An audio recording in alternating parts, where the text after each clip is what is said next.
Every night around 8:45, that little garage light would flick on. At first, I didn't think much of it. Maybe Kaylee left the laundry in the washer again. Or maybe she was organizing the old boxes she kept promising to go through. You know, the usual stuff that piles up over the years when life just happens. But it started becoming a pattern. Every night. Same time. Same light. And then the sound started, this faint, muffled thump, like the rhythm of a dryer that wasn't running. I even joked once that we might have a raccoon living under the tool bench. Kaylee just laughed and said I should stop watching crime documentaries. Thing is, I wasn't watching anything. I was working. I'm a night shift dispatcher for a towing company, and my office is literally the spare bedroom right above the garage. So yeah, I could hear everything. And at some point, I realized what I wasn't hearing. Kaylee. No footsteps coming back upstairs. No creaking of the fridge door in the kitchen. No flush from the guest bathroom. Just silence and that dull, rhythmic sound under my floor. We've been married 11 years. We've got 2 kids. Emma's in 5th grade. Josh just started Little League. Our life's been simple. Predictable. Stable, I guess. Until about 3 months ago, when the routine stopped feeling like routine and more like camouflage. She stopped kissing me goodnight. Stopped asking how my shift went. Started locking her phone, even at home. I'd walk into the living room, and she'd click it off like she was guarding state secrets. And the garage? That became her sanctuary.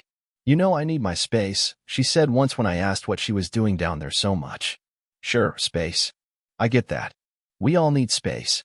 But not every night. Not for hours. Not when you've got a husband upstairs quietly losing his mind.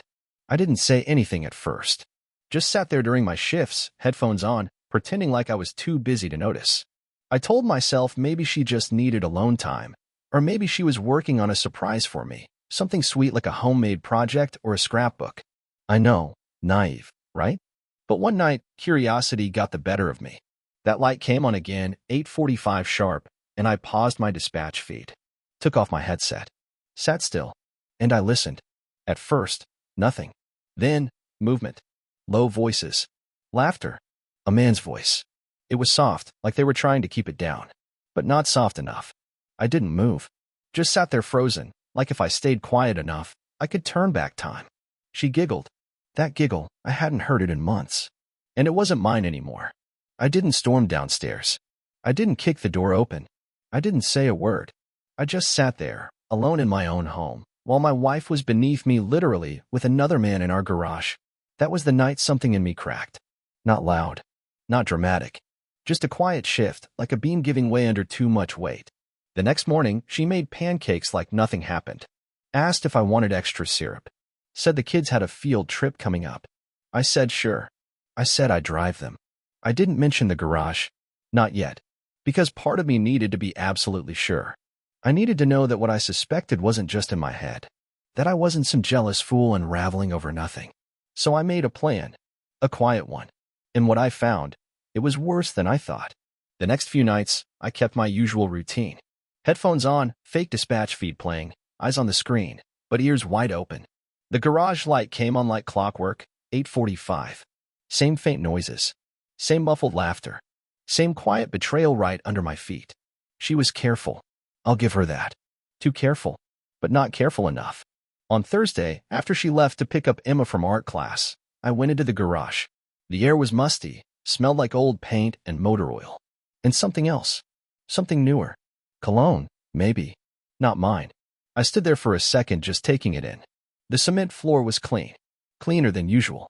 There was a folded blanket in the corner next to the toolbox. A new space heater plugged in behind the shelves. One of those battery-powered lanterns on a hook above. And then I saw it, an old gray paint can on the shelf near the back wall. The kind you'd never look twice at. Except I had. Because 2 days ago, that can was on the floor. I remember because I nearly tripped over it going to the water heater. So I opened it. It was empty inside. Well, mostly. Tucked into the hollow bottom was a cheap burner phone. One of those prepaid things you get at the gas station. And next to it? A wrapper. Gum. Cinnamon flavored. She hated cinnamon. I stood there, holding that can like it was radioactive. Part of me wanted to throw it across the room, smash it against the wall. But I didn't. Instead, I put it back exactly where I found it. Because I needed more than suspicion. I needed proof. That weekend, while Kaylee and the kids were at her sister's birthday party, I stopped by an electronics store. I bought a tiny camera, one of those motion-activated ones that records to a cloud account. Cost me just under $80. I felt stupid spending that kind of money just to spy on my own wife, but at that point, I didn't trust my instincts anymore. I needed to see it. I hid the camera in a box of old Christmas lights we kept on the top shelf. A perfect angle, pointing right at the blanket, the heater, the lantern. By Monday night, I had footage. I waited until the house was quiet, then logged into the app and started scrolling. There they were. Two figures. Kaylee and some guy I'd never seen before, tall, broad shoulders, flannel shirt. They didn't talk much. He just kissed her. A lot. Handsy, casual. Like this wasn't new for either of them. They stayed in the garage for about an hour. Then he left out the side door. She stood there for a second after he was gone, brushing her hair back, adjusting her sweatshirt like she was just returning from a jog. Then she came upstairs, poured herself a glass of water, and went straight to bed. I didn't sleep that night. Didn't cry either. I just sat there. It's weird how quiet betrayal feels. People think it's fireworks, shouting, plates breaking. But sometimes it's just stillness. Like the air itself is holding its breath. I started watching them every night. Like a routine. Like checking the weather. They were always careful, but always predictable. Tuesdays. Thursdays.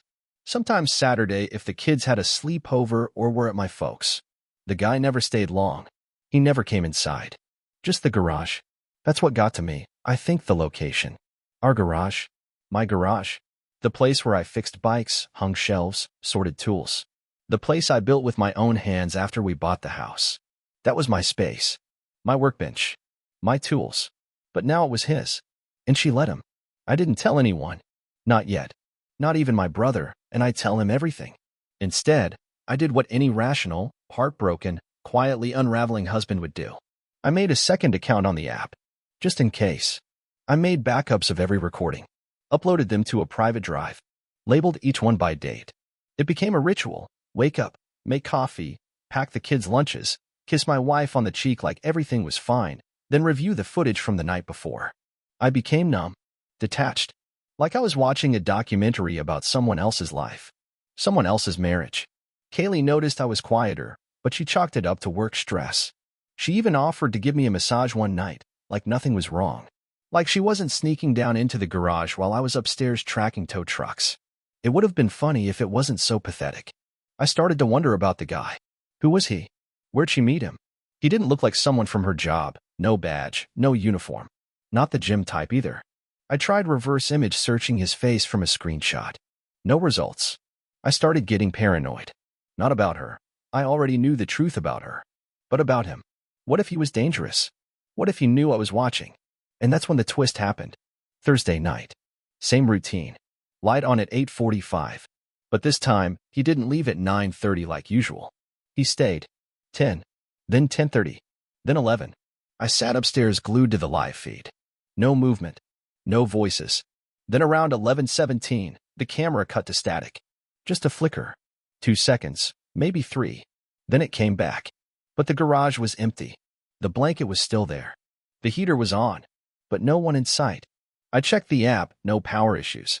No Wi-Fi drops. Nothing on my end. The next morning, I went down to check the Christmas box. The camera was gone. Not moved. Not unplugged. Gone. Just an empty square of dust where it used to sit. That was the moment I realized. He knew. He knew I was watching. And that meant she knew too. And if they knew, what were they going to do next? By the time Monday rolled around, I'd stopped pretending I didn't know. I wasn't guessing anymore. I wasn't suspicious. I was watching. But after the last incident, the one where the camera went missing, I knew I had to get smarter. That guy, whoever he was, had been inside the garage long enough to find the first camera.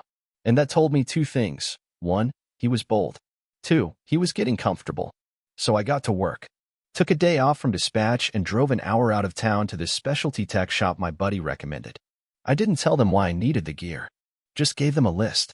By the time I left, I had 3 new cameras. Not the usual Amazon garbage. These were micro-sized, motion-sensitive, and disguised as everyday junk. One looked like a car freshener, another like a screw-in LED bulb, and the third, my favorite, was built into a fake outlet plate. It cost me more than I like to admit, but it felt necessary, like fortifying a battlefield. I installed all three that night while Kaylee was upstairs giving the kids a bath. I worked fast, precise, like a man defusing a bomb. One camera went inside the old extension cord case under the tool bench. One I screwed into the light fixture in the corner. The last, I tucked behind a set of paint cans on the high shelf, right where she used to keep old holiday decorations. 3 angles. 1 feed. I synced them to a hidden app on my phone, then backed everything up to a hard drive I stashed in my trunk. Just in case. Then I waited. Tuesday night. 8:41. The garage light flicked on. By 8:46, he arrived. This time, I didn't watch live. I couldn't. Instead, I let the cameras run. I plugged in my headset, pretended to track tow trucks from Michigan to Missouri, and clenched my jaw every time I heard footsteps below me. They were louder now. Heavier. Like he wasn't even trying to be quiet anymore. At 10:12, I heard the side door shut. By 10:15, the heater clicked off. I waited another 20 minutes, then went down and checked the cameras. And that's when I saw it. All of it. From 3 angles. The footage started off quiet. Just her, pacing by the tool bench.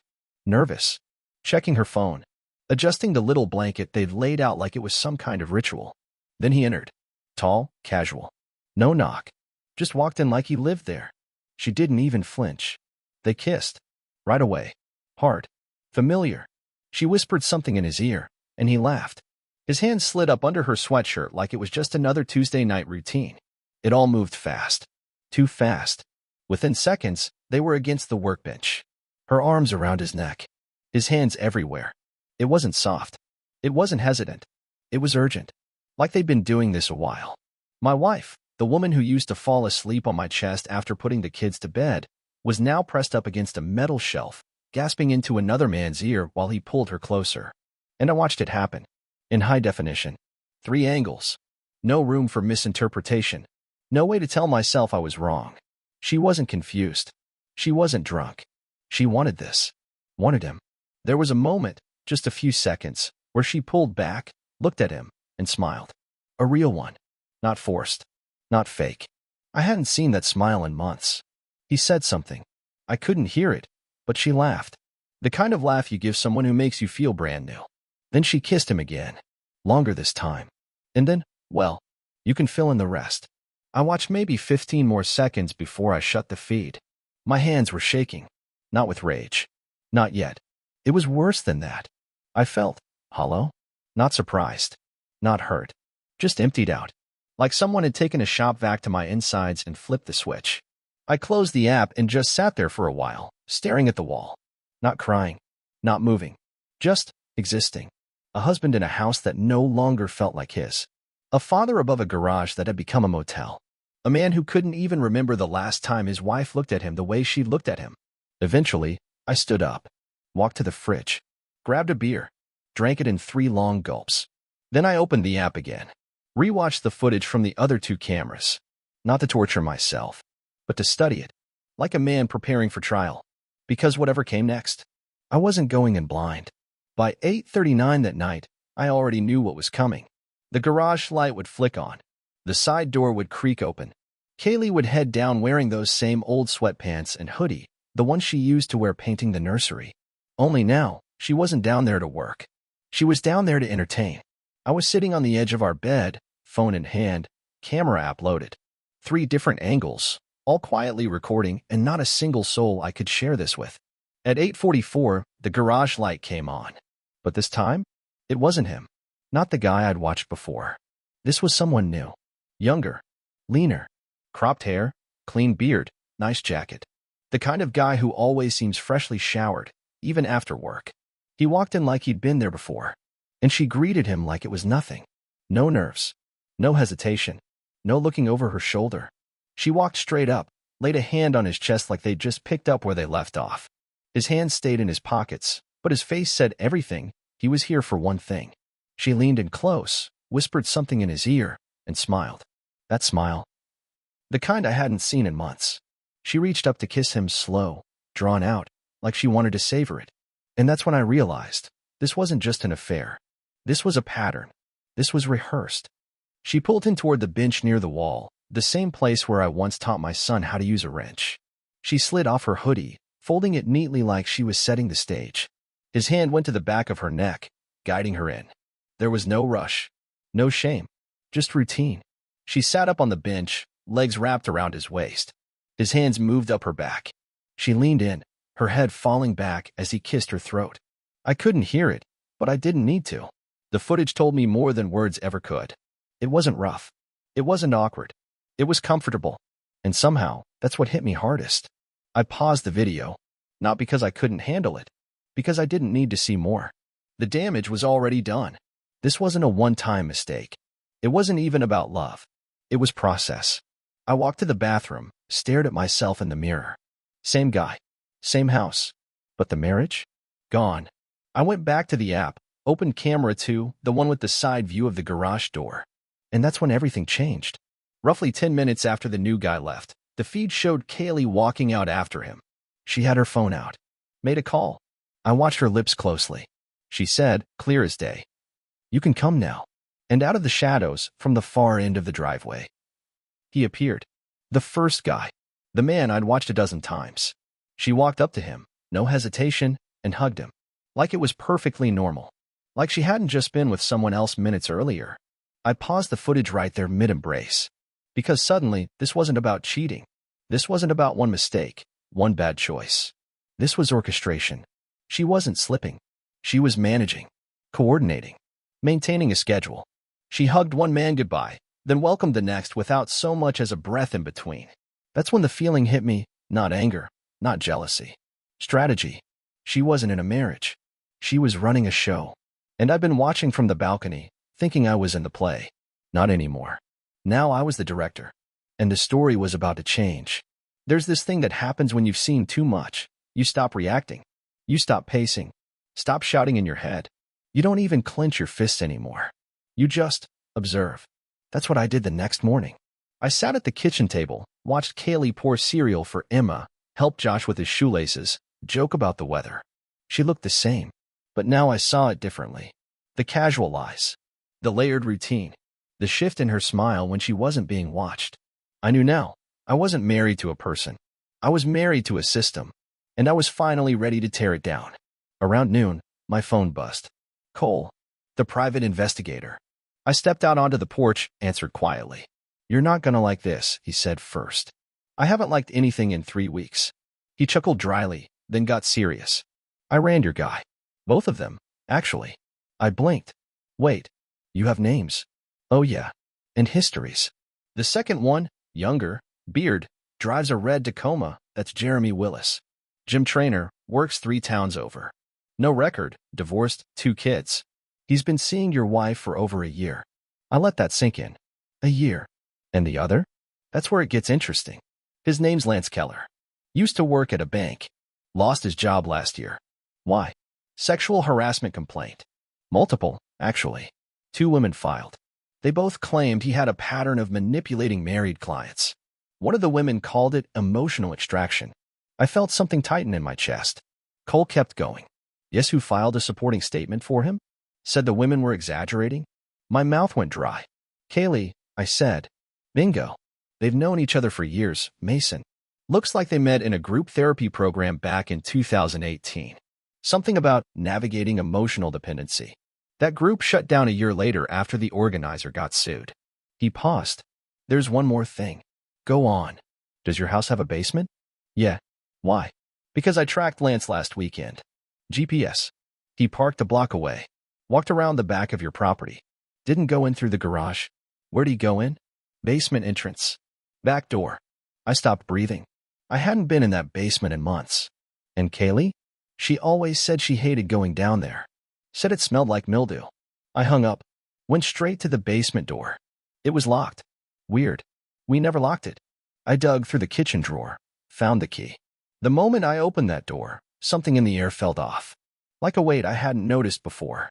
I walked down slowly. There were blankets folded on the old couch. A space heater. And on the far wall, my old mini fridge. Plugged in. Stocked with water, wine coolers, and I stopped. Condoms. A box. And on the shelf next to it? A second phone. A burner. I picked it up.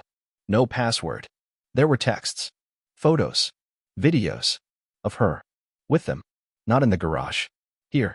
In my basement. In my house. In the space I used to store Christmas lights and old bikes. And suddenly, the garage felt like a decoy. Something she let me discover, because the real story was hidden a floor below me the whole time. I sat on the bottom step, holding that burner phone, and all I could think was, she didn't just cheat. She managed the entire thing. She left crumbs on purpose. Let me feel smart for figuring it out. Meanwhile, the truth was down here, beneath my feet, waiting like a trapdoor. And I walked right into it. By the time I saw the fourth man, I didn't even blink. He was younger. Couldn't have been older than 25. Wore a backwards cap and smelled like cologne meant for high school locker rooms. He came in through the back, same as the others. Quick hug. She led him downstairs like it was a routine chore. Like she was showing him the basement layout before a renovation. They were down there for almost an hour. I didn't watch the whole feed. Just enough to confirm it. Different guy. Same script. I labeled the footage, Aiden. Wednesday 9:12 p.m. The names weren't confirmed. I made most of them up. But I had folders now. Color-coded. One for each man. And Kaylee? She was in every one of them.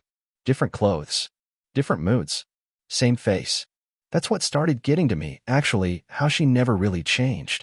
No guilt. No hesitation. She gave each of them something slightly different. A tone. A version. A fragment. Like pieces of herself she handed out like samples in a grocery store. And me? I was just the shelf she stood on. That's when the idea started to form. Not revenge in the old-fashioned sense. No yelling. No throwing her out. Nothing messy. No, this needed to be strategic. She'd build her own little web in our home. Threads between rooms. Timelines between lovers. Fine. I was going to light the web on fire and let her watch it burn, slowly. So I started crafting a plan. First, the cameras. I moved one into her car. Disguised it in a travel mug she never used. Hooked to motion detection and GPS. Next, I backed up every video. Not to the cloud. Not online. To 3 separate USBs. One I mailed to my brother in Minnesota with no explanation. One I stashed in a box labeled Old Taxes at Work. And the last? That one stayed in the garage, taped to the underside of her yoga mat. The irony made me smile. Then came phase 2, observation. I didn't stop her. Didn't interfere. I let her routine continue, untouched. She still thought I was the clueless, overworked husband upstairs, headphones on, watching trucks ping on a dispatch map. She'd come upstairs after her sessions in the basement, give me a tired smile, ask if I wanted tea. I'd nod. Say, thanks, babe. She never caught the camera I hid in the lid of the sugar jar. It caught her texting one of them while the kettle boiled. Back tomorrow night? Face blowing kiss. Same emoji every time. I logged every conversation, every movement. It was all going into what I started calling the file. But data wasn't enough. I needed pressure. So I left something small in the basement, just once. A single men's dress sock, size 12, tucked halfway under the couch. She saw it the next day. I watched her pause mid-step, pick it up, freeze. She stood still for almost a minute. Then she slowly folded it in half, put it in her tote bag, and walked upstairs like nothing happened. That's when I knew she was hiding her own lies from her lovers. She didn't want them knowing about each other, which gave me the crack I needed. Next move, contact. I made burner accounts, fake names, fake profiles, and started messaging the men, one by one. Always anonymous, always vague. Just enough to plant seeds. She's not who you think. Ask her about the guy from Thursday. Check her call history around 9 p.m. It didn't take much. One of them, the guy I'd named Shane, started acting skittish. Came to the house, but only stayed 15 minutes. He left before she even came down. Another one, Lance, the first, sent her a long, angry text the next night. I saw it pop up on her screen while she was brushing her teeth. She deleted it. No reply.